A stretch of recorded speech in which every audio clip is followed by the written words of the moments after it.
তো চলে আসলাম আবার একটা ভিডিও নিয়ে। তো এখন বানাবো আমি আমার বাবুর খাবার। দেখো এখানে আমি নিয়েছি গাজর, আপেল আর হচ্ছে পেঁপেটা আঠা পড়ছে, দেখো এক্ষুনি পেরে নিয়ে আসলাম। তো এখন রান্না করবো, এগুলো প্রেশার কুকারে আমি দেবো।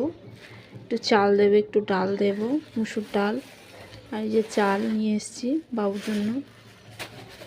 তো আমি এখন খাবার বানাবো, তো তোমরা দেখো ভিডিওটা।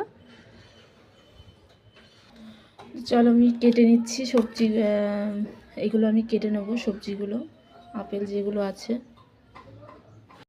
তো আমি একটা বাটিতে দেখো বেশি পরিমাণ চাল নিয়েছি আর অল্প পরিমাণ ডাল নিয়েছি, কেননা মসুর ডাল যেহেতু দিচ্ছি, মসুর ডালটা আমার ছেলের আবার সহ্য হয় না, মানে পটির প্রবলেম হয়, তাই আমি অল্প পরিমাণ মসুর ডাল নিয়েছি। তার সঙ্গে সবজি আছে। তো চাল ডালটা ধুয়ে নিয়ে আমি প্রেশার কুকারে দিয়ে দিয়েছি, 2 কাপ মতো জল দিয়েছি। তো একটু ঝোলঝোলই বানাবো। তারপরে গ্যাসটা জ্বালিয়ে কুকারের মধ্যে দিয়ে দিয়েছি, বসিয়ে দিয়েছি। তো আমার রান্নাটা হয়ে গেছে। আর তোমাদের বেবিকে কারা কারা এরকমভাবে রান্না করে খাও একটু কমেন্টে জানিও। চলো টাটা।